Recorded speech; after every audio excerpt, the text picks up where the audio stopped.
Mathematics के आज के ऑनलाइन सेशन में आप सभी का स्वागत है। इन एग्जाम्स की आप स्टडी करते हैं शॉर्टकट टेक्निक के साथ। किसी भी क्वेरी के लिए इस नंबर पे कॉन्टेक्ट या व्हाट्सएप कर सकते हैं।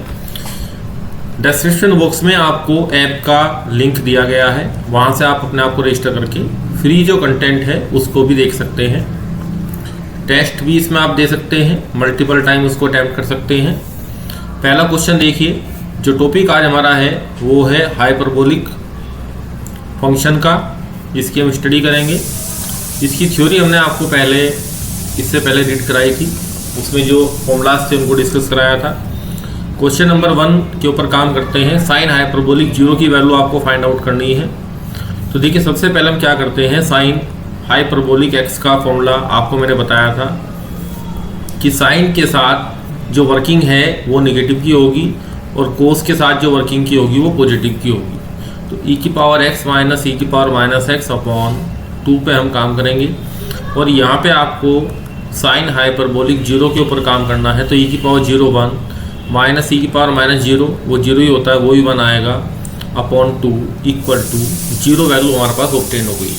तो जैसे हमारे पास साइन 0 की वैल्यू 0 ऑब्टेन होती है, इसी तरीके से आपके पास साइन हाइपरबोलिक 0 की वैल्यू भी 0 ऑब्टेन होगी। और साथ साथ हम स्टडी करते हैं साइन इनवर्स 0 की जब स्टडी करेंगे तो वो वैल्यू भी हमारे पास 0 ही प्राप्त होती है। तो जब भी आप हाइपरबोलिक फंक्शन की स्टडी करते हैं तो आप trigonometric function, inverse trigonometric function की वैल्यूज़ को भी स्टडी करें, क्योंकि हाइपरबोलिक फंक्शन कहीं कहीं अपना रोल अलग प्ले करता है। तो इस चीज़ को हमें लर्न करना है, क्योंकि यहाँ पे फंडामेंटल मिस्टेक होने के चांस आपके बढ़ जाते हैं। तो फर्स्ट ऑप्शन आपका करेक्ट आंसर हुआ। क्वेश्चन नंबर 2 देखिए।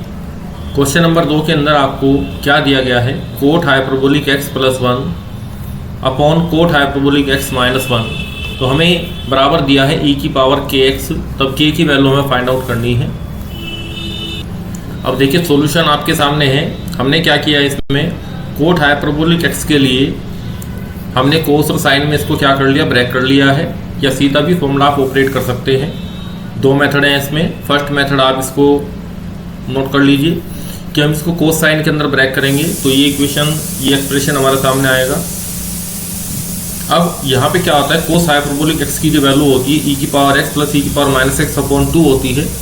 तो 2 दोनों जगह आएगा, यहाँ भी आएगा, यहाँ भी आएगा। उसको हमने क्या कर दिया है, कैंसिल आउट कर दिया है एलसीएम लेके, तो वो हट गया है। बाकी जो कैंसिलेशन की टर्म्स थी इनको हम माइनस इसको हटा देंगे, ट्वाइस आएगा। वैल्यू हमारे पास e की पावर 2x आएगी। तो k की वैल्यू हमारे पास फाइनली कितनी आएगी, 2 आएगी। तो फर्स्ट मेथड आपका ये हुआ।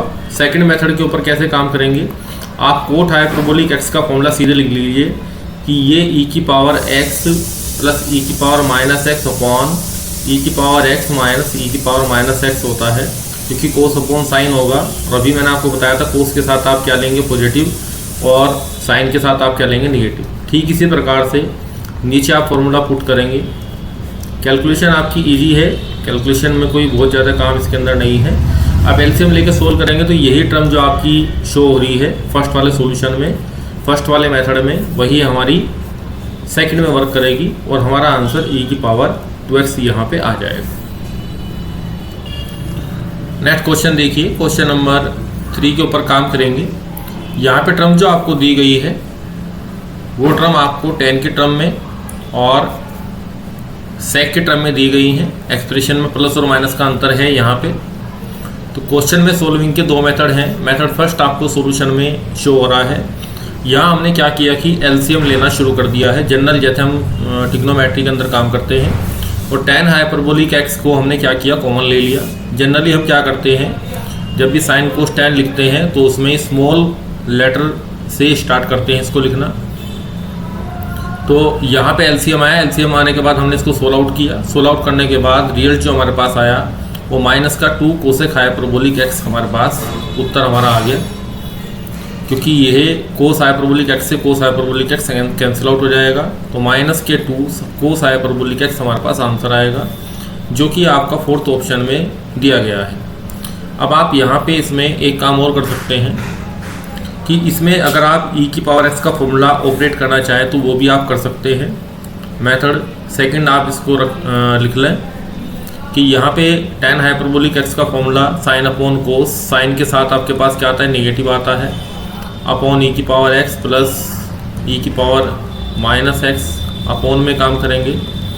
यहाँ पे सेक हाइपरबोलिक x है, ये आपका 1 अपॉन कोस हाइपरबोलिक x हो जाएगा। अब यहाँ बेसिकली ये समझ लीजिए कि इसमें मैंने जो अपॉन में 2 था वो मैंने कैंसिल आउट कर दिया है, इसको हम छोड़ देते हैं। अब अपॉन पे काम करेंगे। अपॉन में यहाँ पे आपका 2 अपॉन आएगा e की पावर x और प्लस का e की पावर माइनस x, और यहाँ माइनस का 1 है। इसी तरीके से दूसरी टर्म हमारे पास आएगी, तो सारा सोल्यूशन हमें e की पावर x में ही ऑब्टेन होगा, और लास्ट में जो हमारे पास सोल्यूशन आएगा वो e की पावर माइनस में ट्वाइस इंटू e की पावर x में आएगा, और वही रिजल्ट हम क्या बनाएंगे, इस तरीके से ऑपरेट कर सकते हैं। तो इसका मतलब ये हुआ कि हमारे पास 2 मेथड अवेलेबल हैं, या तो हम ट्रिग्नोमेट्री में जिस तरीके से सोल्व करते हैं उस तरीके से ऑपरेट करें, लास्ट में रिजल्ट तक पहुंच जाएं, या हम e की पावर x का फॉर्मूला ऑपरेट कर दें तब वहां से पहुंच जाएं। अब देखिए मेथड थर्ड के ऊपर काम करते हैं, जिसमें हमने सबसे पहले क्या लिया, यहाँ पे x को 0 लिया, लेकिन 0 रखने से हमारे जो ऑप्शन दिए गए हैं कोसेक हाइपरबोलिक x 0 पे डिफाइंड नहीं होता है, क्योंकि कोसेक हाइपरबोलिक x का जो फॉर्मूला है वो 2 अपॉन e की पावर x माइनस e की पावर माइनस x आएगा। तो यहाँ पे इन्फिनिटी की फॉर्म जनरेट हो जाएगी। तो इसलिए हम यहाँ पे क्या करेंगे, x बराबर 0 जो हमने रखा है इसको हम डिस्कार्ड करेंगे, x बराबर 1 रखें, हम अपना सोल्यूशन फाइंड आउट कर सकते हैं। तो tan हाइपरबोलिक x, इसमें जब आप 1 रखेंगे तो वही जो ऑपरेशन मैंने आपको भी ऑपरेट करके दिखाया था left hand side right hand side में, कि जो हमारा मेथड सेकंड है उसमें हमें बार बार x लिखना पड़ता है, तो कैलकुलेशन करने में थोड़ा सा ईजीएस्ट हो जाएगा अगर हम x बराबर 1 रख के इसको सोल्व आउट कर लेते हैं। तो देखिए मैं आपको करके दिखाता हूँ इसमें कि जो कैलकुलेशन हमारे पास आएगी, पहले साइन का फॉर्मूला आएगा e माइनस e की power minus 1 upon e plus e की पावर माइनस 1, ये ऊपर tan का फॉर्मूला हो गया। बेसिकली ये tan तो मुझे कॉमन ही लेना है, तो इसको तो हम बाहर ले लेते हैं। 1 अपॉन यहाँ पे थोड़ी कैलकुलेशन करेंगे, ये 2 अपॉन e प्लस e की पावर माइनस 1 आएगा, plus 1 upon 2 upon e plus e की पावर माइनस 1 और प्लस का 1 आएगा। अब इस कैलकुलेशन को क्या करते हैं, सोल्व आउट कर लेते हैं। यहाँ से ये कैलकुलेशन आपके पास e square minus 1 upon e square plus 1 आ जाएगी, इसको हम ब्रैकेट में रखते हैं। यहाँ पे अगर आप एलसीएम लेंगे तो e प्लस e की पावर माइनस 1, तो यहाँ पे देखिए परफेक्ट स्क्वायर की एक फॉर्मेट बनेगी, उसको देख लेते हैं। तो यहाँ पे मैंने कैलकुलेशन ऑपरेट करके देखी है, फाइनली जो कैलकुलेशन का फेस आ रहा है वो थोड़ा सा लेंथी आ रहा है। तो यहाँ से आपको एक चीज़ रियलाइज हुई कि ट्रिग्नोमेट्रिक वे में अगर क्वेश्चन को सोल्व आउट कर रहे हैं, अगर हमारा आंसर भी इन द टर्म्स ऑफ आपके पास क्या दिया है, ट्रिग्नोमेट्रिक फॉर्म में दिया गया है, तो हम ट्रिग्नोमेट्रिक फॉर्म से उसको सोल्व आउट कर रहे हैं, तो वही मेथड सबसे, जो मेथड फर्स्ट हमारे पास था वही सबसे ईजीएस्ट फॉर्म में सोल्व आउट हो रहा है। तो देखिए क्वेश्चन करते हुए छोटे छोटे जो ट्रायल हैं, यही आपको पेपर में इस चीज़ के लिए डायरेक्ट करेंगे कि हमें कौन सा मेथड चूज़ करना है, हमें ट्रिग्नोमेट्रिक वे में चलना है या एक्सपोनेंशियल वे में काम करना है। क्योंकि हाइपरबोलिक फंक्शन जो हमारे पास होते हैं उनकी जो कैलकुलेशन है वो ट्रिग्नोमेट्री से कहीं कहीं डिफरेंट चलती है। तो इस चीज़ का एक्सपीरियंस आपको होना आवश्यक है। तो जब भी आप क्वेश्चन करें उसके जितने भी पॉसिबल मेथड है सब पे काम करके देखें, कि जो मेथड आपको ईजीएस्ट लगता है उसको आप अपने ऑप्शन पर रखें, अपने प्रायोरिटी पर रखें सोल्विंग में। और यही एक्सपीरियंस आपको पेपर में किस मेथड को से आपको क्वेश्चन करना है, किस मेथड से आपका क्वेश्चन ईजीएस्ट वे में चलेगा, तो ये एक्सपीरियंस आपको होना आवश्यक है। इसलिए मैंने आपके सामने तीनों ट्रायल करके